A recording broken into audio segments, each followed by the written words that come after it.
सीता को इतने कष्ट उठाए,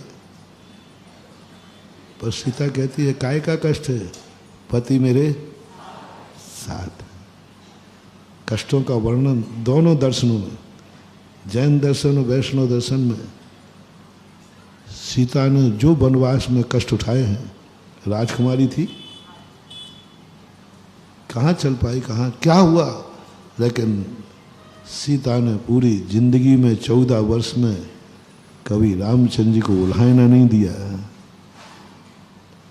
एक बार उन्होंने अपने पीहर के सुखों का वर्णन नहीं किया। सुनो रे नारियों, एक बार भी पति से कभी उसने अपने पीहर का उल्हाना नहीं दिया कि हमें क्या समझते हो, मैं राजकुमारी थी, मैं माता की राज दुलारी थी, मैं कैसे सुकुमार में पली हूँ, देखो तुम्हारी जिंदगी में आई तो देखो ये कांटे लग रहे हैं, छलनी हो रहे हैं, घास फूस पर रह रहे हैं, झोपड़ी में रह रहे हैं। महलों की रहने वाली कहाँ रह रही थी भैया, उसका भी कोई ठिकाना नहीं था, झोपड़ी का भी। पूरी रामायण पढ़ लो आप, एक बार भी विदेही ने अपने पीहर के सुखों को याद नहीं किया,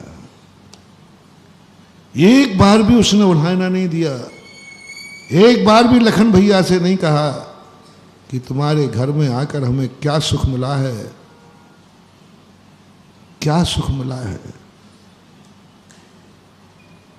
जो नारी घर में आकर के पति को ये कह दे कौन सा सुख मिला है, समझ लेना वो नारी तुम्हारी हो ही नहीं सकती है। नारी वह कहती है, सीता एक ही बात कहती, रामचंद्र जी, बल्कि उल्टा रामचंद्र जी बोले कि देखो मैं तुझे कितने कष्ट मेरे कारण से। उसने कहा मत बोलो, नारी का एक ही रूप है, जिसके साथ पति है उसके साथ जन्नत है, जन्नत है, कोई नहीं। क्या तुम दावे से कह सकती हो कि मेरे साथ दुनिया है कि नहीं मुझे पता नहीं, मेरा पति मेरे, कम से कम इतना हासिल, पति का विश्वास जीत लो, मत जीत पाओ दुनिया को, कम से कम इतना तो करो कि तुम दावे से कह सको कि पति मेरे साथ है। अब कितने लोग हो गए तुम्हारे साथ? 4। अब तो सुरक्षित हो कि 2-4 और देवे?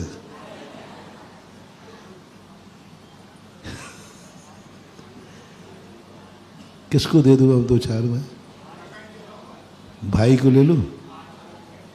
क्या दावा कर सकते हो कि मेरा दुनिया साथ दे या नहीं दे, मेरा भाई मेरे साथ है। राम लक्ष्मण राम के यही तो बात थी, कोई दुनिया साथ देवे या नहीं देवे, मेरा लक्ष्मण मेरे साथ है। क्या तुम्हें अपने भाई पर विश्वास है? क्या अपने भाई का इतना विश्वास जीत पाए जो कह सके कोई साथ नहीं हो, मेरा भाई मेरे साथ है बस, और किसका साथ चाहिए, और मुझे दुनिया कुछ नहीं चाहिए, मेरा भाई मेरे साथ है, मेरा भाई मेरे साथ। सब भाइयों से मेरा कहना, दावा करो, दावा करो, महसूस नहीं हो जाए, खूब लड़ो, खूब भिड़ो। भाई भाई नहीं लड़ेंगे तो क्या पड़ोसी लड़ेगा? लड़ना भिड़ना कोई बड़ी बात नहीं है, बस दोनों एक बात ध्यान में रख लेना, देखो तुम तो ऐसे लड़ रहे हो, बोले बड़ी लड़ रहे हैं, लेकिन विपत्ति आने पर हम दोनों एक साथ हैं। एक उदाहरण, इन जैसे लड़ाकू नहीं, अभी जो मैंने पेपर में पढ़ा, सही गलत तुम लोग जानना, अनिल जी और मुकेश अंबानी में कैसी दुश्मनी थी, कितने साल हो गए धीरूभाई को मरे हुए, जो भी साल हो गए हों, हाँ सूरत में चतुर्मास था शायद, उनके मरे हुए इतने साल हो गए।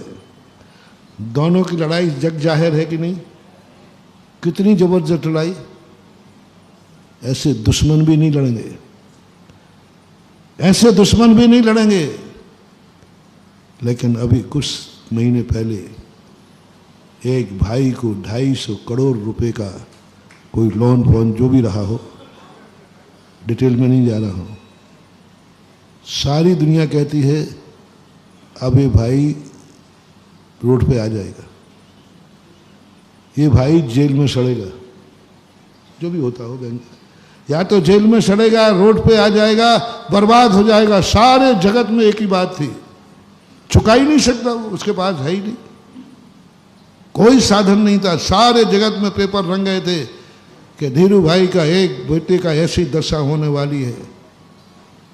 लेकिन दोनों लड़ाकू थे।